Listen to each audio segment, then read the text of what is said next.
আমার মা গ্রামের মহিলা, তাই গোড়া থেকেই খুব সহজ সরল ও কর্তব্যপরায়ণা একজন মানুষ। বিয়ের পর থেকে একা হাতেই সংসার সামলে যাচ্ছেন। আমার বাবার মা অর্থাৎ আমার ঠাকুমার খুবই প্রিয় ছিলেন আমার মা। মায়ের যখন 17 বছর বয়স তখনই বাবার সাথে বিয়ে হয়ে যায়। ছোট ছিল বলে আমার ঠাকুমা মাকে নিজের মেয়ের মতোই দেখতেন।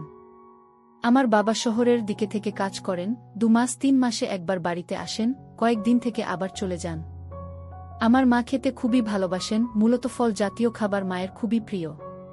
কোনো রকম খারাপ নেশা নেই, শুধু পান খায় এই যা। মায়ের ভালো ব্যবহার আর সরল মনের জন্য পাড়ার সবাই মোটামুটি মাকে খুব ভালোবাসত ও সম্মান করত। বিকেল বেলা কাজ শেষে মা আর অন্য প্রতিবেশী কিছু মহিলা গল্প করতেন। সব মিলিয়ে পাড়ায় একটা পারিবারিক মহল ছিল। ছোটবেলা থেকেই মা আমাকে আদর ও যত্ন দিয়ে মানুষ করেছে। আমার নাম শিবুনাথ, মা আমায় ভালোবেসে শিবু বলে ডাকে।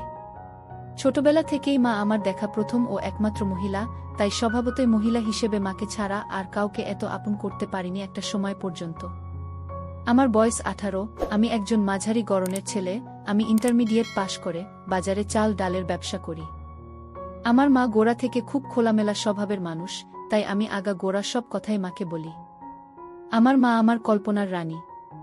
মায়ের শরীরের গন্ধ আমার খুব ভাল লাগে, মায়ের ঘামের গন্ধ, নিঃশ্বাসের শব্দ, সব কিছুতেই আমি ভালোবাসার গন্ধ খুঁজে পাই। বয়সের সাথে সাথে আমার ঠাকুর চেঞ্জের সাথে সাথে মাকে আমি নতুনভাবে দেখতে থাকি। কিন্তু সব কিছুর সূত্রপাত এক দুপুরে। সে একবার গরমকালে আমি দুপুরে খাওয়া দাওয়ার পর খাটে শুয়ে আছি, মা সব বাসন মেজে ধোয়াধুয়ির কাজ করে ঘরে এসে ফ্যানের নিচে বসল। মাকে দেখে ক্লান্ত মনে হলো, মাকে জিজ্ঞাসা করে জানলাম সকাল থেকে সেদিন খাটাখাটনিটা বেশিই পড়েছিল। তারপর মা শুতে গিয়ে আমাকে বলল, কিরে শিবু, আজ এভাবে আড়াআড়িভাবে কেন শুয়েছিস? আমি কিভাবে শোব? আমি বললাম, কেন, তুমি সোজাসুজি শুয়ে পড়ো যেরকম প্রত্যেক দিন শোও। তাহলে আমার পা তো তোর গায়ে লেগে যাবে বাবা। আমি বললাম, তাতে কি হয়েছে, তুমি শুয়ে পড়ো, আমার এখন উঠতে ইচ্ছা করছে না। এরপর মা লম্বালম্বিভাবে এলিয়ে পড়ল। আমারে যাতে পা না লেগে যায় তাই জন্য পাটা গুটিয়ে রাখল। আমি খানিক বাদে মায়ের পা নিয়ে আলতো হাতে মালিশ করতে লাগলাম। মা প্রথমে খানিকটা কিন্তু বোধ করলেও সারাদিনে ক্লান্তির ফলে পায়ে আরাম পেয়ে আর কিছু বললেন না। এভাবেই পায়ের মালিশটা ক্রমে আমাদের দিনলিপির হয়ে উঠল এবং আমার মা অনেকটা সহজ হয়ে গেল। এদিকে আমার 37 বর্ষীয়া মায়ের এমন সুন্দর দেবীর মতো ফর্সা দেখে আমি জোয়ারে ভাসতে লাগলাম। এরপর থেকে মাকে দেখার দৃষ্টিভঙ্গি আমার আরও বদলে গেল। সাধারণত বাড়ির কোনো কাজ করার সময়, বাসন মাজা বা কাপড় কাচার সময় বিশেষ করে শাড়িটা যাতে জলে ভিজে না যায় তাই গুটিয়ে কোমরে আটকে রাখতেন। এতে তার বেরিয়ে পড়ত। আমার মায়ের নিতম্ব আমাকে অমোঘ আকর্ষণ করত। তার নিষ্পাপ মুখটা যেন কোনো মায়াজালে আমার মনে তীব্র আলোড়ন ফেলত। ক্রমে আমি মাকে এত গভীরভাবে নিরীক্ষণ করতে থাকলাম। একদিন এভাবেই দুপুর বেলা মায়ের পা মালিশ করে দিচ্ছি আর মা শুয়ে আছে। এমন সময় পাশে তাকিয়ে দেখি অত্যাধিক গরমের জন্য তার বেরিয়ে পড়েছে। মুহূর্তের মধ্যে আমি অনুভব করতে লাগলাম গামছার তলায় আমার উঠেছে। এরপর থেকে মায়ের প্রতি আমার আকর্ষণ এতটাই তীব্র হয়ে দাঁড়ালো যে শয়নে স্বপনে সারাদিনই আমি মায়ের শরীরকে কল্পনা করতে লাগলাম। মায়ের কথা ভেবে একা একা কাজ করতাম। মাকে খালি আমারকে দেখানোর উপায় ভাবতে থাকলাম। এদিকে প্রত্যেক দিন দুপুরে মায়ের পা মালিশ দেওয়ার বিষয়টা মায়ের কাছে এতটাই আরামদায়ক হয়ে উঠেছে আর মা বিষয়টার সাথে এতটাই সহজ হয়ে উঠেছে যে মা আমার অনুমতি ছাড়াই পা দুখানি আমাকে তুলে দেয় মালিশের প্রত্যাশায়। মাকে দেখেই আমার ঠাটিয়ে যায় আর গামছার উপর বানিয়ে ফেলে। মালিশের সাথে নাড়াচাড়ার সময় কখনো কখনো মায়ের পায়ের পাতা দুটি আমার সাথে লেগে যায়। প্রথমে ভয় পেলেও বিষয়টা আস্তে আস্তে আরও মজাদার হয়ে উঠল। খানিকক্ষণ পা মালিশ দেওয়ার পর মা গভীর ঘুমে আচ্ছন্ন হলে আমি নির্দ্বিধায় নিজের গামছা ফেলে সম্পূর্ণ অবস্থায় মায়ের পায়ের কাছে শুয়ে পড়ি আর তেল মালিশের সাথে সাথে মায়ের পা দুটোর মাঝখানে রেখে ধীরে ধীরে। সন্ধ্যায় আমার হঠাৎ ঘুম ভাঙলে দেখলাম মায়ের কোলে মাথা রেখে ঘুমিয়ে পড়েছিলাম। আমি নড়াচড়া করতেই মায়েরও ঘুম ভেঙে গেল। আমি বুঝলাম আমি তখনও সম্পূর্ণ অনাবৃত। মা আমায় বললেন আলোটা জ্বালতে। আমি এদিক ওদিক হাতড়েও গামছাটা খুঁজে পেলাম না। তাই মাকে বললাম, আমি স্নান করতে যাচ্ছি, গরম লাগছে, তুমি জ্বালিয়ে নাও বলে কলতলার দিকে গেলাম আর এদিকে মা সন্ধ্যা দ্বীপ জ্বেলে চাতালে এসে বসলেন। আমি কলতলায় বসে দুপুরের মুহূর্তগুলির স্মৃতিচারণ করছিলাম। মায়ের উপস্থিতি বুঝে কলতলার দরজা থেকে উকি মেরে বললাম, মা, গামছাটা একটু দাও না, তাড়াহুড়োতে গামছা আনিতে ভুলে গেছি। মা নিয়ে এসে দিতে এসে এত বছর পর আমায় সম্পূর্ণ অবস্থায় দেখল। খানিক আমার দিকে চেয়ে থেকে বলল, বাবা তাড়াতাড়ি গা ধুয়ে নাও। আমি চুল থেকে জল ঝাড়ার বাহানা করে গামছাটা নিতে একটু দেরি করলাম, যাতে মা আমাকে ভালোভাবে দেখে নিতে পারে। কিন্তু মায়ের তেমন কোনো আগ্রহ ছিল না। আরেকবার সুযোগ নেওয়ার জন্য মাকে বললাম, মা তুমি আমায় ছোটবেলার মতো পিঠ ঘষে স্নান করিয়ে দেবে? উত্তরে মা হেসে বলল, তুমি কি আর সেই ছোট আছো? এখন আমার থেকেও লম্বা হয়ে গেছ।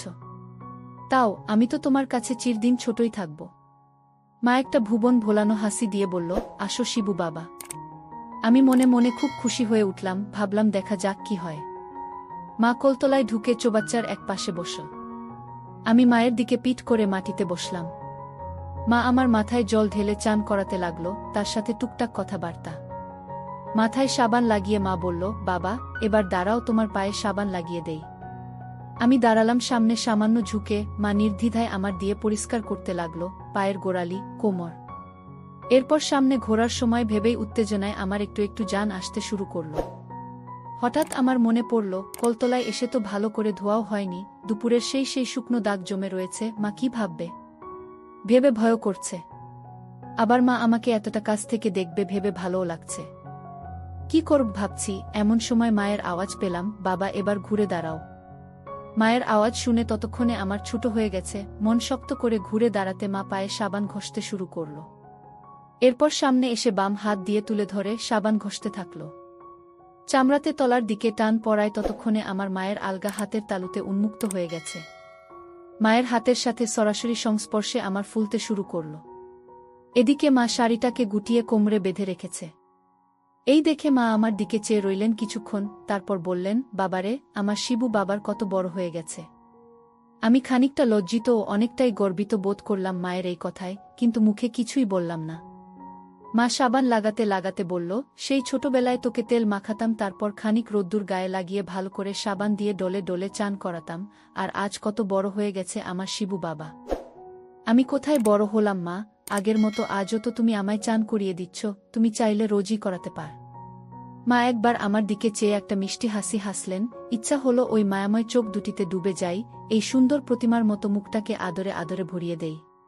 তারপর ছেড়ে বললেন, হাঁটু গেড়ে বস বাবা, তোমার মাথা আর বুকে সাবান লাগিয়ে দিই। আমি মাটিতে বসতেই আমার মায়ের পায়ে লাগল। আর ভালোভাবে জায়গা বানানোর জন্য মা নিজের পাটা আমার ডানে রাখলেন। খানিকক্ষণের জন্য আমার মনে হলো আমি দেবীর আরাধনায় বসেছি। মায়ের দিকে এক দৃষ্টিতে চেয়ে থাকলাম। মা বুকে সাবান ঘষতে ঘষতে বলল, আমি খানিকটা লজ্জিত ও অনেকটাই গর্বিত বোধ করলাম মায়ের এই কথায়, কিন্তু মুখে কিছুই বললাম না। খানিকক্ষণের জন্য আমার মনে হলো আমি দেবীর আরাধনায় বসেছি। মায়ের দিকে এক দৃষ্টিতে চেয়ে থাকলাম। মা বুকে সাবান ঘষতে ঘষতে বলল, সে কি হয় বাবা, এখন তুমি বড় হয়েছ, তোমার সব কিছুই ধীরে ধীরে পরিবর্তিত হবে, পরিস্থিতি বদলাবে, অনেক সঙ্গী সাথী হবে। কিন্তু একটা কথা মনে রেখো বাবা, যে কোনো বিপদে বা খারাপ পরিস্থিতিতে পড়লে আমায় সব কথা খুলে বলবে, একদম দ্বিধা করবে না বাবা। আমি তো সব কথাই তোমায় বলি মা, তুমি ছাড়া আমার এত আপন আর কে আছে, তোমায় আমি খুব ভালোবাসি, আর বড় হওয়া মানে যদি তোমার থেকে দূরে সরে যাওয়া হয়, তাহলে এমন বড় আমি হতে চাই না। মা আমার দিকে চেয়ে আবার হাসলেন সেই ভুবন ভোলানো হাসি, বললেন, বড় হতে চাই না বললেই হলো, বড় তো তোমায় হতেই হবে।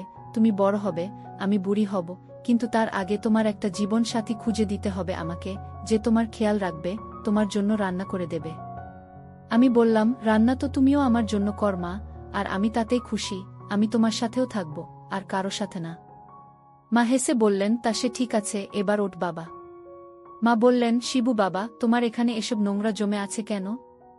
তুমি স্নানের সময় পরিষ্কার কর না কেন? এত অপরিষ্কার থাকলে চুলকানি হবে তো, আর এখানের গুলো পরিষ্কার করে রাখবে, না হলে চুলকানি হবে, এগুলি কেটে সুন্দর করে রাখবে। আমি মনে মনে ভাবলাম, তোমারও তো একই হাল, বরং তোমারটা আমার থেকেও অনেক ঘন, তাহলে তুমি কাট না কেন? আমি ঘরে শুয়ে শুয়ে এসব কথাই ভাবছি, এমন সময় মা ঘরে এল। এমন ঘর অন্ধকার করে আছো কেন শিবু বাবা? আমি বললাম, কিছু না, এমনি আলো ভালো লাগছে না। মা আলো জ্বাললেন, আমি বাম হাত দিয়ে চোখ দুটো ঢাকলাম আর ফাঁক দিয়ে মাকে দেখতে থাকলাম। আলো জ্বেলে মা আমার দিকে চাইতেই আমার তার চোখে পড়ল। মা খানিকটা আশ্চর্য হয়ে তাকিয়ে থাকল। তারপর শান্তস্বরে বলল, তুমি এভাবে শুয়ে আছো কেন বাবা? কাপড় পরো, কেউ দেখলে কি বলবে? বলবে এত বড় ছেলে এখনো বাড়িতে কাপড় পরে না। এখন বাড়িতে তুমি আর আমি ছাড়া কে আছে মা যে আমায় দেখবে? আর তাছাড়া কে কি ভাবলো তাতে আমার কিছু এসে যায় না। আর বাকি থাকলে লজ্জার কথা, তুমি তো আমার মা, আমাকে ছোটবেলা থেকে অনেকবারই এভাবেই দেখেছ, তাহলে তোমার সামনে কিসের লজ্জা?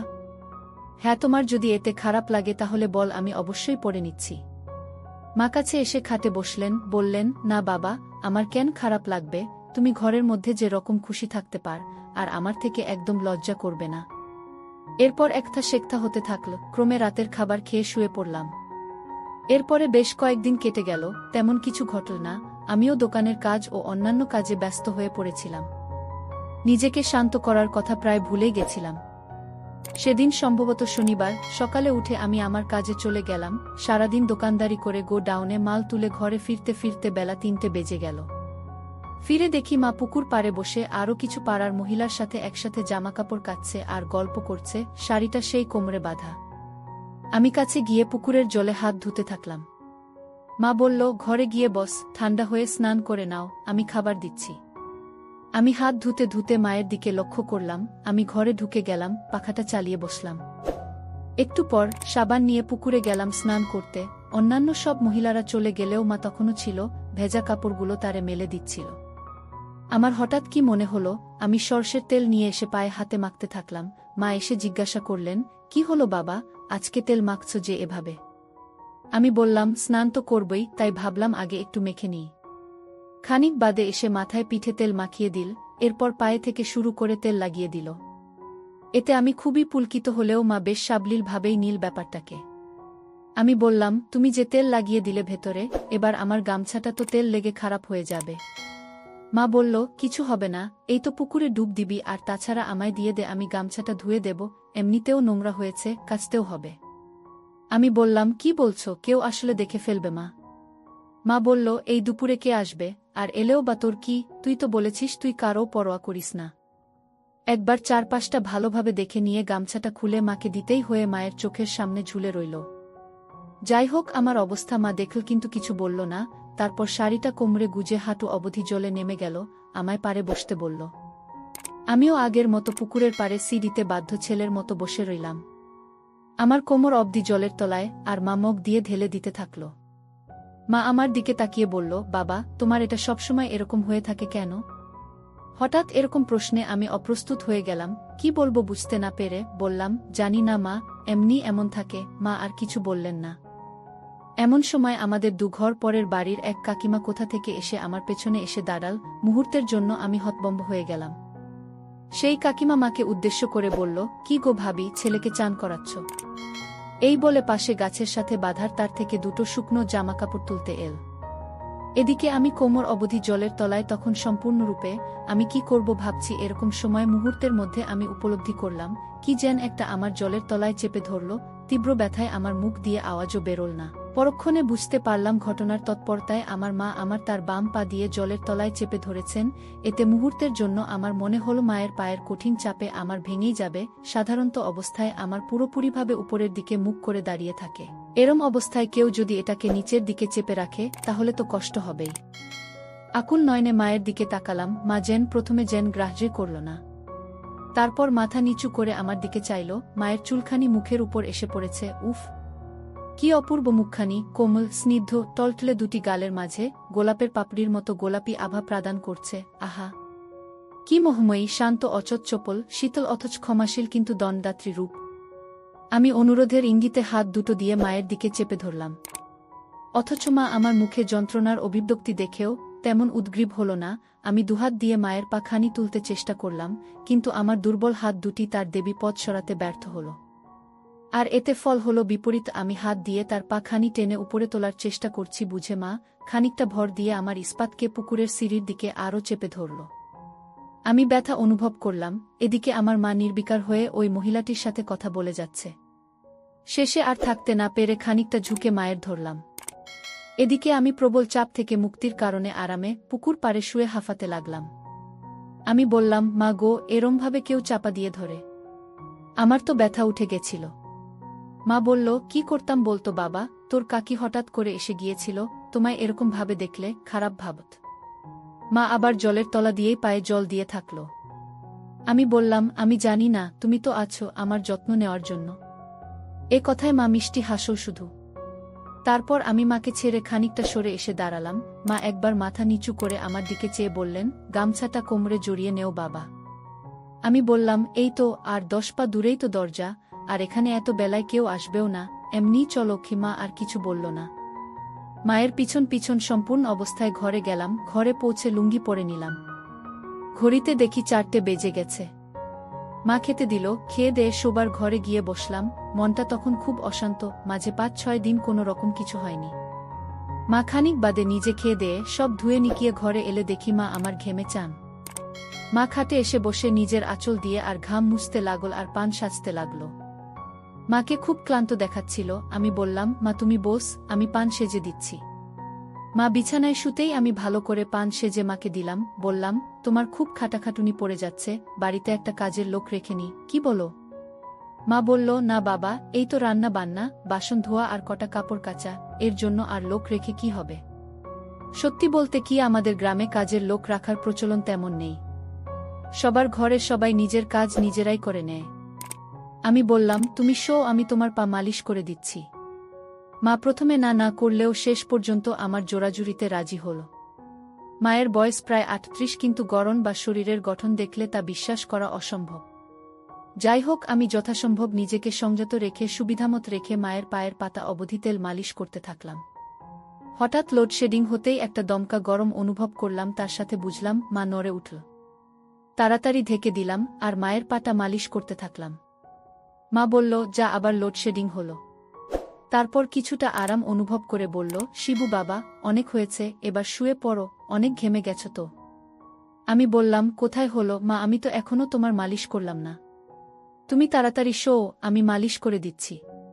মা বলল, তোমারও তো শরীর ক্লান্ত বাবা, সারাদিন দোকানে কত খুটুনি হয়। আমি বললাম, না মা, আমার এখনো ঘুম পায়নি, আর তো বিকেল হয়ে এল প্রায়, ঘরে আলোও নেই, একেবারে রাত্রে শোব। তার আগে তোমায় একটু মালিশ করে দেই। এরপরে মা আর জোর করল না। একথায় মা প্রথমে দ্বিধা করলেও ঘরে তেমন উজ্জ্বল আলো না থাকায় দড়িটা সামনে থেকে খুলে দিতেই সায়াটা আলগা হয়ে গেল, আর ব্লাউটাও খুলে দিল। আমি আবার মায়ের পাছার নিচে থাইয়ের পিছনের অংশে বসে আলগা হাতে মায়ের হাত দিয়ে অনুভব করতেই আমার সারা গায়ে কাঁটা দিয়ে উঠল। আমার সেই মা, যার রূপে আমি মহাবিষ্ট, যার শারীরই আমাকে পাগল করে দেয়, সেই মা যাকে কল্পনা করে আমি ছেলেবেলা থেকে কতবার মনের ইচ্ছা পূরণ করেছি তার ঠিক নেই। সেই মা আজ আমার সামনে সম্পূর্ণ বিবস্ত্র, তাকে স্পর্শ করতে পারলেও তাকে দেখতে পাচ্ছি না। যাই হোক, ভালো করে তেল ঢেলে ক্রমে মায়ের মালিশ করছি। মা এদিকে টুকটাক কথা বলে চলেছে আমার সাথে, আমিও হ্যাঁ না হুম ছোট ছোট শব্দে উত্তর দিচ্ছি। এমন সময় আমার মাথায় একটা দুষ্টু বুদ্ধি এলো। আমি একটু উঠে খুলে ফেলে সম্পূর্ণরূপে হয়ে গেলাম।